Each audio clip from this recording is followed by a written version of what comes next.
SKT on red. We'll see if that's going to change things around here. The draft, of course, from SKT, as we discussed last time, a little bit interesting when they were on red side. We'll see if they still want to ban away the Zed, but no surprise there. Fiora is going to be the first ban from Afreeca. Which of the pocket picks will SKT have room to ban on red side? On blue side, you can ban away pocket picks, but on red side, you have to ban the OPs. Otherwise, there could potentially be something really juicy going over the side of Afreeca. They've banned away Kog'Maw, which is pretty close to a must-ban champion, but has actually fallen through the draft multiple times so far on 6.4. Yep, I remember we saw it, before, but now Bard and Corki going to be taken away. The question is, do SKT take out the Nidalee? They did not do that in the first draft. It went through to Lyra, and he had a pretty strong game on it. So I'd be surprised if they let it go through. Well, SKT got really greedy and banned Zed on red side with their first ban, and then effectively had to give through Nidalee. Yeah. I think when you're on the red side, when you have the world's best mid laner in the history of League of Legends, and you have 5th pick, I think you leave open Zed, and if Mickey wants to blind pick it, you deal with it. Yeah, I completely agree with you. It's going to be Braum taken away here from Wolf. Afreeca have banned Lissandra in every single game so far. Makes it through the draft. Could be something that they want to consider picking up. Varus also available. That's very true. That was banned out in that last game. So there's a couple picks here that Afreeca has to really consider, whether or not they want to go for it first to give SKT an opportunity to snatch it up. Don't mind the Gragas first pick. Once again, Kendra's the only champion that really duels with Gragas well, isn't available. It was Lyra who played fine on the Graves, but certainly doesn't have the same pressure. And Blank's played 2 games of Gragas in a row, so why not get him away from that comfort champion? Does make sense. Kallista's another one that actually made it through. We saw it in the second game, and Songyun played pretty well, but I'm not sure if he wants to go for it again in this one. If you see 2 support bans, and specifically they've banned away 2 supports that deal really well with poke, Gragas and Varus would be an amazing next round of the draft, but there's no way SKT will leave both those champions available. Yeah. You can see Kallista will be the first pick here for Songyun. And now SKT playing around with this Trundle and this Gragas. Trundle, of course, could be a bit of a flex. Wolf knows how to play that one in the support role, and Duke probably would be able to play that one on the top side. They were heavily considered picking Kindred into Gragas last game, but eventually got away from it to the Graves, which was one of his best picks when these 2 teams met a few weeks ago. We've gone a couple of patches since then, Graves since some changes, and obviously Gragas is well on top of the meta, so interested to see which jungle pick they go with. Will SKT show any of their solo lanes and give Mickey the chance to open up a Zed pick that he's desperate to pull out? We did see Snowflower play this Morgana in the first game. He's getting bullied out in lane initially, but by the end of it had a really strong performance, and it will be locked in yet again. So Morgana, Kallista for our bot lane duo. Makes for a pretty good Fate's Call once that Zhonya's Hourglass comes up. Absolutely, and the Black Shield might be useful in a 2v2 onto the Kindred to keep someone into the Lamb's Respite, but certainly won't be enough for the whole team. Expecting SKT to keep picking power, but Faker's mid lane champion is the one that's going to be the most exciting to track. We haven't seen a top laner locked away, and finally Duke's actually going to steal away Poppy with Fiora on the ban list. We do have Nautilus available if Afreeca want to pick that one up. We saw Duke play it in game 1. Outside chance that we see the Poppy flex to support in that particular situation. Quite possibly. But Trundle, of course, will still be a teamfight answer to the Nautilus, so maybe not necessary. Ixu playing Gangplank. He's done it once before this season. It is 6.4 Gangplank. He's seen those nerfs. Hasn't been enough to take him out of the meta. This just makes too much sense, though, with the Nautilus available. So what's the mid laner with it, though, is my question. They're low on magic damage with double AD carry already.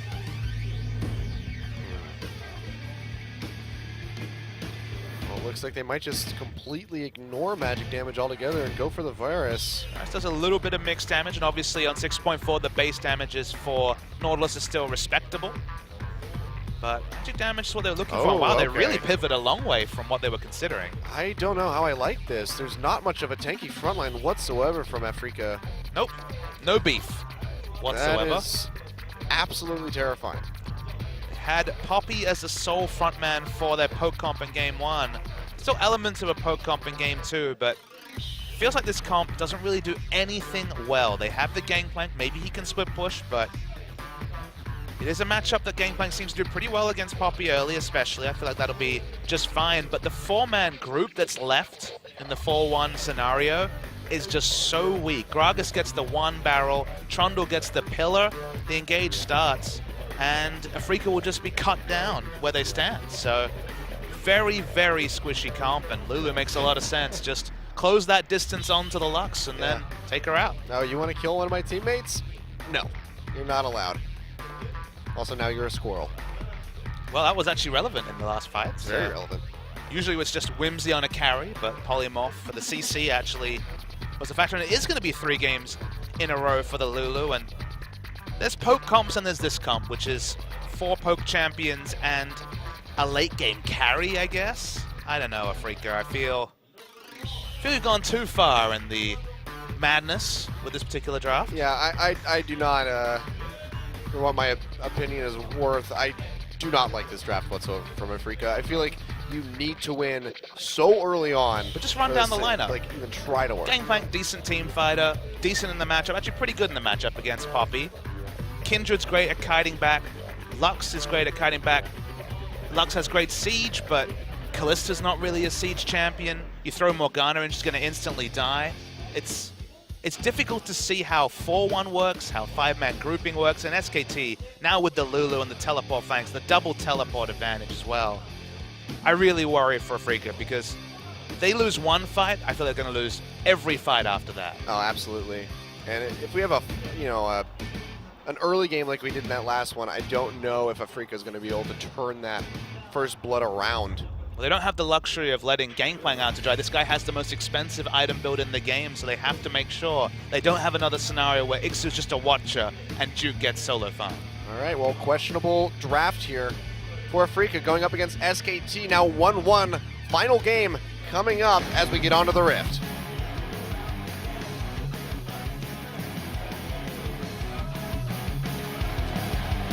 Everybody wants to rule the world. There's a room where the light won't find you. Holding hands while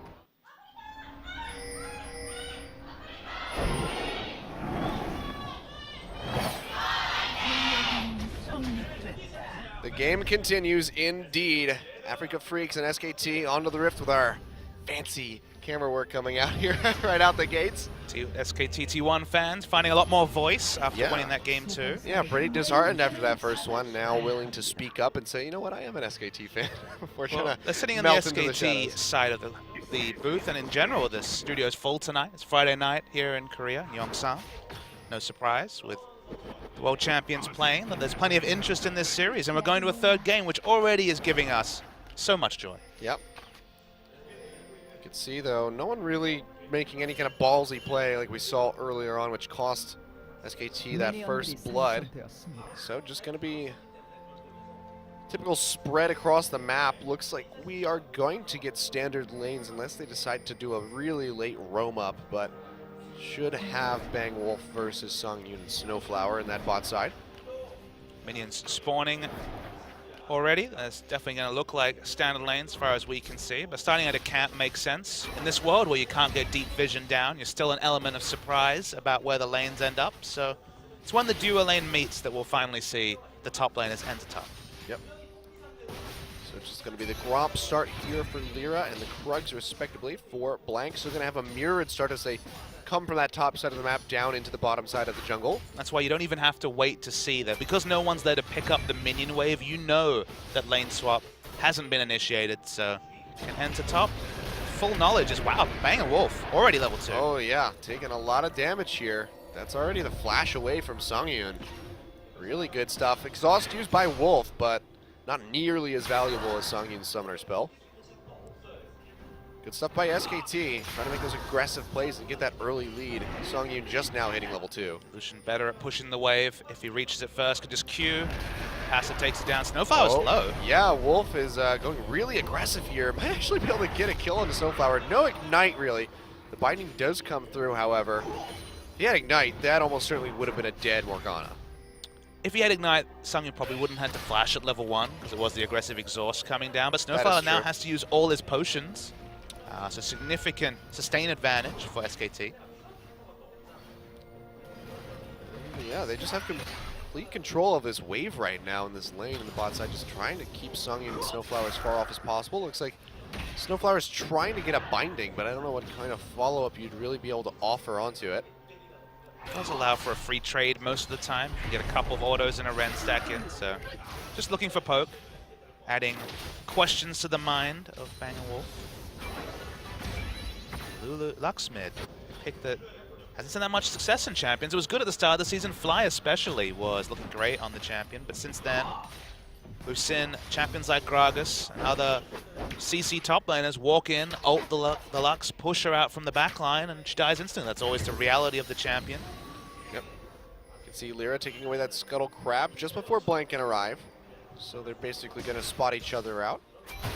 So both junglers keeping track of each other. So far, Ixu, as expected, is having an easier time in this lane, able to poke out that melee Poppy, using the parlay, using that true damage that he gets off of those auto attacks, as well as the barrels. So we'll see if Blank can turn that lane around here for Duke. The thing about the Poppy gangplank lane is you do lose out on a lot of trades, just with the range advantage you have, both with the barrels and the parlay, but it's such a great lane to gank for. Poppy's one of the joys to gank for, has 2 different ways to CC, has an uncleansable CC that the oranges won't be effective against, and once Blank hits 6, it's going to just bounce him away. There'll be enough space in the lane, and from there you'll be able to pick up the kill. So a lot of kill pressure for SKT in top. Yep. So far, Snowflower and Songyin just trying to get to this wave, but Wolf hovering around in this brush. Wolf's playing so smart. So what he's doing is he's standing on the corner of the wave, just because with the Q he's able to instant kill a ward. So if he just stands and ensures that he gets that first hit onto a ward, he'll be able to clear it instantly and just build up the pressure advantage they already have in bot. Yeah. See though, as these waves continue to crash, Songyun can pretty easily pick up the CS, as he does have those Rens to last hit these minions pretty effectively. Still down by about, let's see, it's going to be about 8 CS at the end of this. It's a reality of the ping of level 2. It does turn laning phases. Laning phases can be won and lost, how you play around the level 2 power spike. Yeah, it's about the same lead for Faker right now, but he is recalling. It looks like Mickey might have gotten back in time to, yeah, he's going to get the majority of that CS. So 4 now separating them, so not nearly as bad. Ixu going to catch this wave and extend his lead against Duke, as it looks like he's going to go ahead and make his first recall. Not massive, of course. He will have control of the minion wave, though, so that's something. Yep. Ixu is going to be getting very slightly increased passive lead, though, because of that parlay. Significantly nerfed on 6.4, however, as we've touched on in the past. But we can see that his teleport there for Duke. Faker still has his, so 1-1 on teleports. So if a fight breaks out around that bottom side of the map, SKT and Afreeca Freecs can both pretty equally respond. Blank, really aggressive path. It hasn't been spotted. Yeah, get some wards over the wall. Looks like he's going to be able to steal away this Gromp. Meanwhile, Lyra takes the Raptors, so just collecting those marks as much as he possibly can. Yeah, Ixu quite low. It's stunned into the wall. Cannon Barrage going to be clearing out the wave. Duke taking this one up. Flash body slam by Blank, and that's going to be first blood.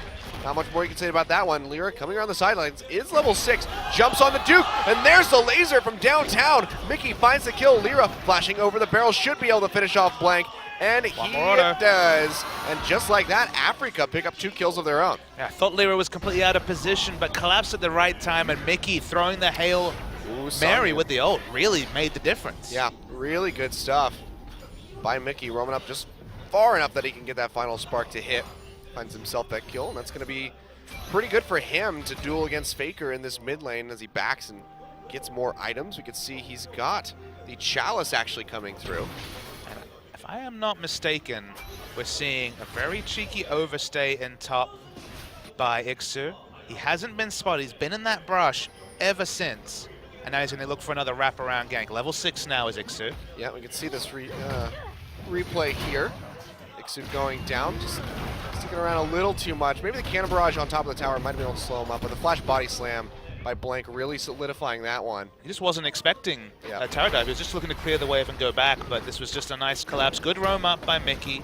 Don't usually talk about Lux roams, but if you can just throw your ult, if it's after a turret dive and relevant, you pick up the kill. We're waiting to see if Lyra and He's already used the dash. Ixu gonna try to lay down as much damage as possible, but just like that, Lyra gets booted out of the fight over the wall. Nice ultimate by Duke, and he's gonna be able to hold on to that flash as well. Yeah, that was really nice from Duke. Keep his verdict tonight. Been very good from both players, actually. Yep. So good stuff. Gold completely even right now. We can see Wolf playing really deep into the enemy jungle, however, getting as much vision as possible. Mickey just going to throw out that ultimate to try and get the clear. Oh but look boy, at here this. we go. Yeah, this is going to be the dive. No level 6 here for Songyun, so cannot use the Fade's call. Question is, who's going to initiate this dive? Looks like it's going to be Wolf. Taking a bit of damage. Bang on the other side. This is the explosive cask. Songyun goes down. They do get a kill for their troubles. Oh boy. And Blank quite low. They cancel the teleport, however. Can't tell if Ixu canceled that or if Duke interrupted it. Now, with the turret shots, I have to think that Duke was the one that got the heroic charge to counter, so nice play from Duke. We'll probably get a replay to confirm that. I think, yeah, it looks like it was interrupted. So good on Duke. And a decent dive in the bot side. Wolf does fall, however, so not completely clean. Little iffy on the start to get in there, but once Wolf sacked himself, they were able to pick up those 2 kills. But the timing was definitely great from SKT. They saw Mickey use both E and R to clear out a wave and instantly fake a teleport at bot, knowing that even damage would not be able to be provided from Mickey. He doesn't have a teleport of himself, so there's no way for him to respond to what happened in bot lane. They pick up the 2 for 1, but as you mentioned, could have been cleaner. Yeah. But even so, 500 gold lead here for SKTelecom. Dragon not become a point of contention yet. We saw it about 9 minutes, 10 minutes in that second game. But no one really going for that one quite just yet. Mickey, yet again, just using the final spark, trying to clear out this wave as quickly as possible. Spooky Ghost comes through. Faker, it's going to be able to layer out a lot of damage and send Mickey packing back towards the base. But I think he's going to be all right with that. Cleared out that wave. Because you know what? I have enough gold in my pocket. I'm going to go back and buy anyway. Songyun and Snowflower so far behind CS. Bang is almost doubling them. We saw the early trade. The level 2 is what started this. But since then, teleport mid from Faker. In general, lane pressure. We saw Wolf camping the brush and showing they couldn't even put vision into the closest brush and forced into a cull purchase when this far behind. Troubling times for Afreeca. Yeah, not a good look here for Songyun on the Callisto, who had a much better game in that last one. You can see SKT, though, do start up this Dragon here at 10.5 minutes. We'll be able to take this. Lyra is nearby, throws that word over the wall. Does he want to go for this? Just in, he actually seals it with the auto attack. Can he get out alive? Flash not yet available, throws down the Lambs for Spite. Wolf coming around the sidelines. He's going to go down, but a nice steal coming out from Lyra. Kill for a Dragon. Hard to say whether it's worth it, especially for first Dragon. Yeah, this early on in the game. I mean, the stats not going to do a whole lot, but if they can pick up the second Dragon and keep that ball rolling, it will have been worth it, but we won't know for quite some time. I mean, the lane pressure was not there. There was no world where Afreeca pick up the Dragon unless he went for that steal, so see what they make of it. Yep. Kept his flash as well. Could have flashed over, but almost certainly would have died anyway, so. It just came up as he dropped the Lamb's Respite, and by that point, he was really not in a position to use that. But like you said, Wolf was on the backside of that pit, so more than likely would have gone down had he flashed, but they had the vision control back there. They knew where Wolf was, so I think he was just saying, you know what, I'm going to hold on to it. Such a pleasure to watch Faker play Lulu in the laning phase especially. Every time, now that it's obvious that Mickey's throwing out his E and R off cooldown to clear waves, he just whimsies ahead, navigates around it, and still gets a really nice trade of damage as the cast animation is coming through from the final spark. So poking out Mickey is always more and more relevant when Mickey doesn't have teleport. Yep. You can see now with Mickey backed, should be able to get this cannon creep and the rest of this wave in time, but a good amount of damage coming through. Flash body slam onto Lyra, though. No Lamb's Respite is available. Faker coming around the other side. Can he get some backup from Mickey? He's trying to kite to the top side of the map, but Duke would be there as well. Nicely Lyra done. just roaming around. He misses the dash into the Baron pit. He's going to go down. Can Faker get an assist? Looks like he will. It's going to be the Wild Growth coming in just for the hell of it. Can't juke finds that. the kill. Yeah. Poor Lyra just looks like he's choking a little bit there, not able to make it over the wall. Rough stuff here. Cannon Barrage gets used in this top side. Looks like we could have a 3-man dive onto Ixu. who's all on his lonesome. No way to TP out of this. Blank goes in. Nice flash here, though. They still get stunned into the wall, and he is going to go down. Duke going to be able to take that kill. And SKT looking quite dominant in the early stages of this game. They're just punishing the weak lanes. Remember, it's Lux in mid, immobile, can be dived. Gangplank in top, very low base HB can be dived, and they were winning the 2v2 on bot from level 2. So multiple losing lanes against Lulu, against the Gragas, and this time Blank is playing assertively. This is the Blank we saw at IEM who can make the early moves. Much, much better stuff from SKT, and there's a reason we didn't like this draft. It's so brittle. You could see Afreeca really wanted to play Varus mid, who can have lane pressure on the Lulu without having to pop ultimate, but then they would have had purely physical damage comp. Were forced into the Lux. They were looking for like, but the downsides of the Lux are definitely on display. Yeah. I just don't know how I feel about this Gangplank so far from Ixu. 022 has participated in 2 of the 3 kills that Afreeca have gotten due to that cannon barrage, but still no tanky frontline for this team. And you just have to wonder, you know, what made them go for the Gangplank when the Nautilus was so readily available? Fair question. The laning phase, I guess. You could say that Gangplank has an advantage in laning phase over Poppy, but even then, he's only ahead by 4 CS and has died twice. Again, we're talking about theory. In practice, just a bad draft, True. Kilios. Very true. Snowflower and Songyun both taken quite low. Wolf coming around the sidelines. Doesn't look like he wants to flash in to try to get this kill, but that's just going to send them packing yet again. We can see Wolf stretching that CS lead, 97 to 143. Really strong on the solution. It's just going to take that much longer for Songyun to try to become relevant. Well, it's 3 losing lanes and a Devourer jungle, so this is sad times for Afreeca. Very sad times. After that first game that just looked so damn good from them, we thought maybe they were going to pull off the 2-0. And here, Lyra just getting collapsed on by Faker. Rift Herald trying to help out. Lambs for Spike comes down, but to what avail, I do not know. Gets pushed out and stunned into the wall by Duke, and he goes down. Duke finds the kill.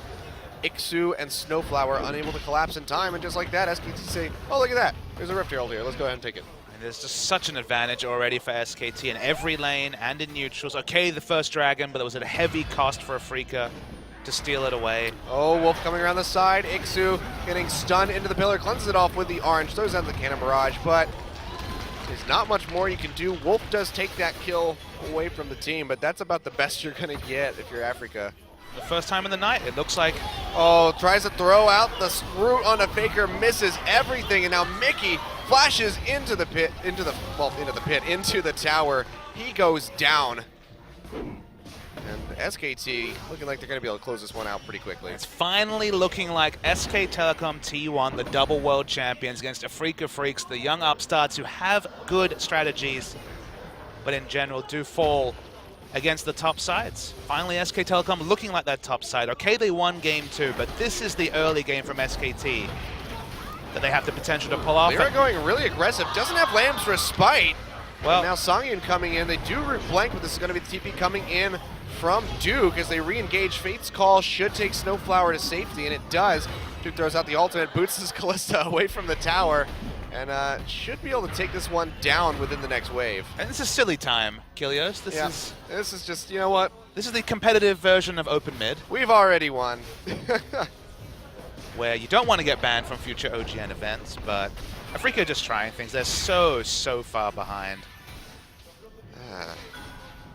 Well, if we learned anything from that KT game earlier this week, it's don't try things. There are certain things that should just be kept in scrims. Yeah. Rough stuff from Afreeca. I was really, rooting for them. I was kind of hoping that we'd see the 2-0 and maybe get some more smack talk from Mickey. But it looks like all we're going to get is a dead Snowflower. Actually, maybe a dead Bang. No flashes and dashes away. No heals and dashes away. Flash from Wolf. Wolf keep themselves alive. The big issue is that Afreeca can't really enter lane in any of the lanes. Gangplank is going to get turret dive the moment he shows up in top, because he'll have to overextend for farm. Lulu and multiple members just converge on the Lux. Now no flash, no heal, so easy to take down. And bot lane has been a disaster, keeping it at 50 CS, but no more in terms of disadvantage for Songyun. Just multiple different ways. It's hard viewing for Afreeca fans. Yeah, I have a very complex question for you, Papa. All right. I don't know if you have an answer for this one. I'm ready for a complex question with possibly no answer. That's exactly what you should send to your co-caster. How does Afreeca win this game? Well, the internet connection seems pretty good at Yongsan Esports Stadium, so... Oh, a lot of damage onto Mickey. I mean, I'd love to be glass half full, but I'm sorry, the care cup's empty. I got nothing. Yeah, I didn't think so. Mistakes. You heard it here. Mistakes. Look, SKT have made mistakes in Game 1 and Game 2. It would require a titanic mistake in this game, but when you think about the fact that 5v5, sieging, none of it looks particularly great against the comp that SKT have picked, so a do-over, a bug, Yeah, a restart, We need a game-breaking bug. and for the rule to be no remake on the draft. Yeah. Got to start a new draft, please. Wolf just going up here to probably out-trade Ixu. Especially yes. as Duke arrives. When the 3 level down support out-trades you. That's how you know that it's sad times. Had the exhaust and everything. I think he could have won it. Meanwhile, Songyun just trying to get some damage onto this tower. It's like 55, 60%. Just can't even find it. And of course, that mid tower has gone down. Afreeca not able to find a single turret. Just that dragon, the only objective play they've been able to make. Even that was a steal. Yeah. Was just basically looking for something, knew he would give up his life. Smites have been good from Lyra, Yeah. but definitely the smallest advantage, the only one in 20 minutes of play. Yep. Rough stuff. And now Afreeca, they can't really get to minion waves. They definitely can't get to buffs. Can't really hope to contest anything, really. SKT just setting up one of the more... Oh, I'm going to hold that thought as Ixu's just getting dove on, flashes away, throws down the barrel. Can he get the pop? Does not even matter. Duke finds the kill. An assist going over to Faker here. Final Spark comes out, doesn't clear out the wave. This tower's going to take a hell of a lot of damage. SKT going to back off, just furthering their lead. And as I was saying, SKT giving us one of the most anticlimactic Game 3s that I think we have seen in the last 2 weeks. Snowflower, nowhere to go, no flash. Fate's Call does drag him out the safety. Gotta say, SKT, very consistent in giving underwhelming Game 3s. We remember to Rocks Tigers versus SKTelecom. Oh, yeah. Where they decided to yank out the World Championship lineup, throw Put in him Blank and Scout. Blank and Scout, which was definitely a slightly different thing, especially on the Blank front back then. Yeah. Oh, that's going to be the flash body slam. Blank just kind of locking everybody into that wall. You get a lot of damage, however. Final Spark comes through, doesn't juke it out. He goes down. That's a kill for Ixu. But it's only going to do so much here for Afreeca Freecs. 32.1 thousand to 40.8 thousand. Definitely a one step forward, one step back series for Blank. It's very Yeah, good. just a little bit. His pathing's been good. His turret dive timing was great. Smite's not so much. No. Mechanics have Overextension, been... not so much. I mean, it's 3 games of Gragas, and his ults have definitely been up and down as well. Look, he needs to play himself into form. It's a long season. There's still multiple weeks left, but inauspicious debut. Re-debut, I guess, after IM. Yeah. Just going to have to step it up quickly, you know, not too much time remaining here. Well, there's no guarantee this is the SKTelecom lineup that makes it to playoffs. Again, They could no put guarantee Bengi they in. even make it to playoffs, but they still have Bengi available on the roster. Who knows what he's practicing? Maybe Bengi comes out and is an Italy god. Stranger things have happened. That's true. Like this draft.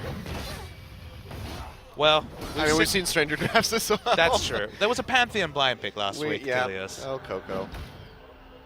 But it worked in solo queue.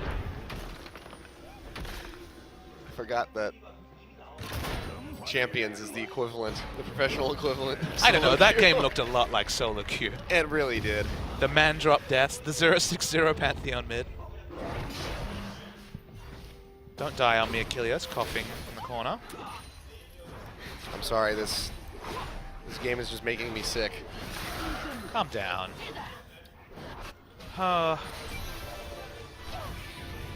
Yeah, just unfortunately not too much to say. All Afreeca can do is wave clear. Every time Mickey walks up to a wave and tries to ult, gets dived for it. Speaking of dives. Oh, yeah, speaking of dives, Lyra getting dove on, gets popped up in the air, but the Lamb's Spite is there. Now Duke, very far in enemy territory, has to flash to safety. Lear almost gets popped by that explosive cast, however. This turns down to about half HP. SKT trying to siege up as best as they can, but there's also a wave crashing on the top side and the bot side, so it looks like Faker is going to rotate over here and start the split push onto this bottom tier 2. And Faker has so much ability power. He can definitely turret dive people. Yeah, plus that Lich Bane to just chunk out this tower as well. Lich Bane and Anilus Large on top of it at 22 minutes into the game. Yeah. Just positively filthy, and we are approaching a 10,000 gold lead in favor of SKT. 7 kills up as well. 5 towers. This is just a near shutout here against Afreeca.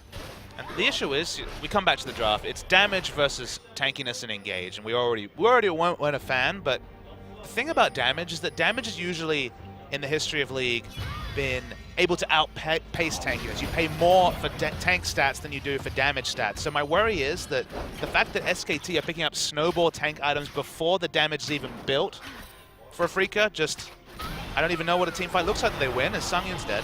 I think a team fight looks something like that, but with more people around it. Faker finding Sungyun by himself, takes him out with relative ease. The only thing he really had to use is just a wild growth, of course, hanging on to his other summoners for now. Just creating more pressure onto these towers.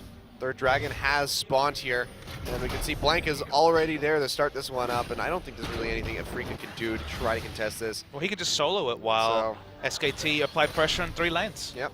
That's all of them, just to be clear. You're right. I never counted them out before. Thank you so much. You're a play-by-play caster. I wasn't sure if you could count to 3. Yeah, we're not very smart.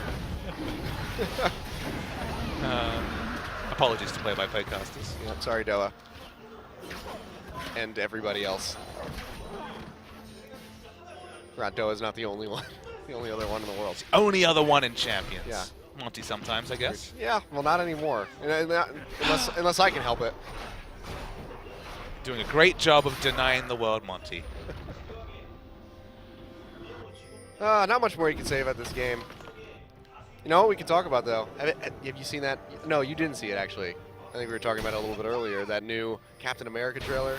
I've heard the big takeaway. Is it a spoiler? I don't even know. I don't know. The trailer spoiler. Yeah. But some people probably want to know nothing about the movie. It's true. I guess I should say it.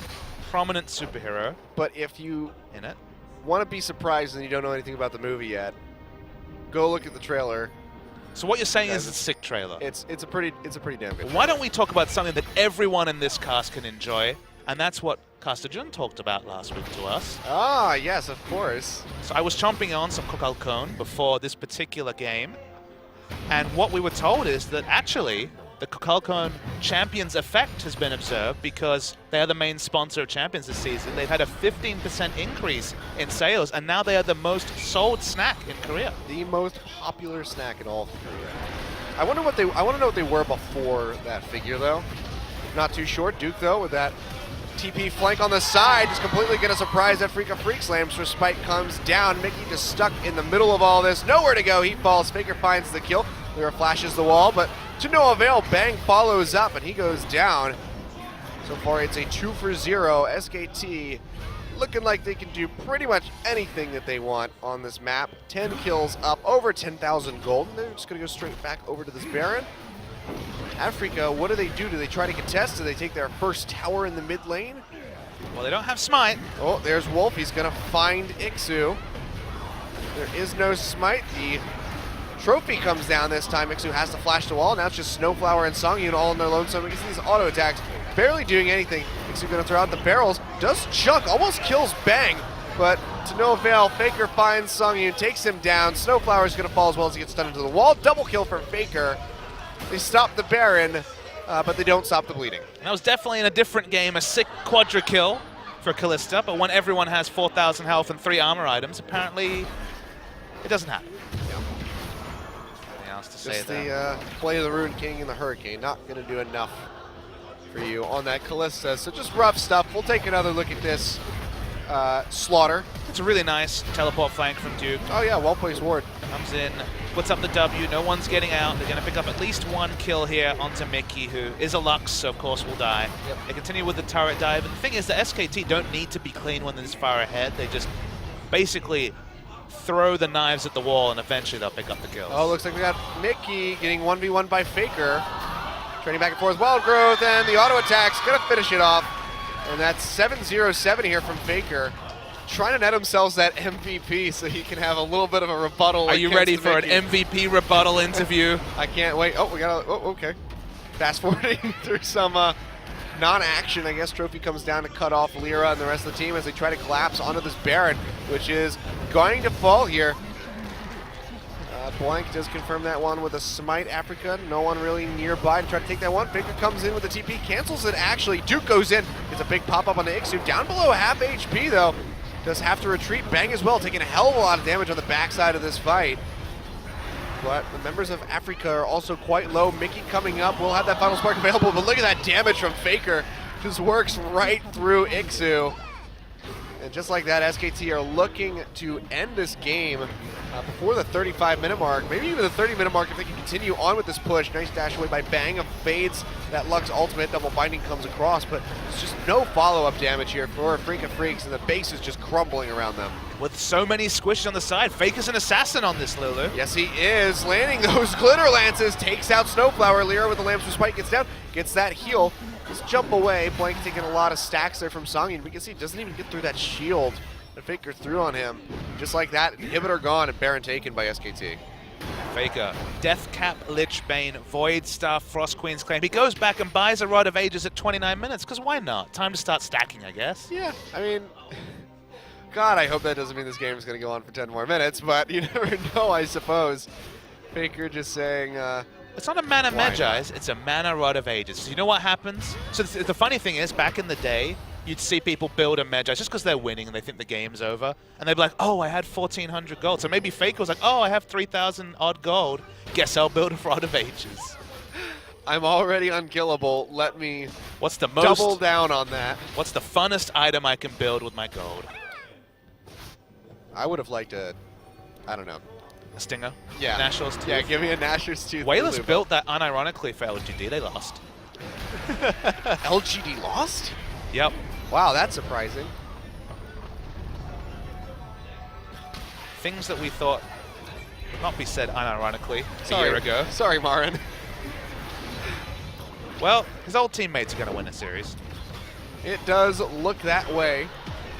And we can see just juking around this tower. Faker doesn't give a good golly damn. Throws the shield on himself. Mickey gets popped out and gets blown up. Bang, finding the kill.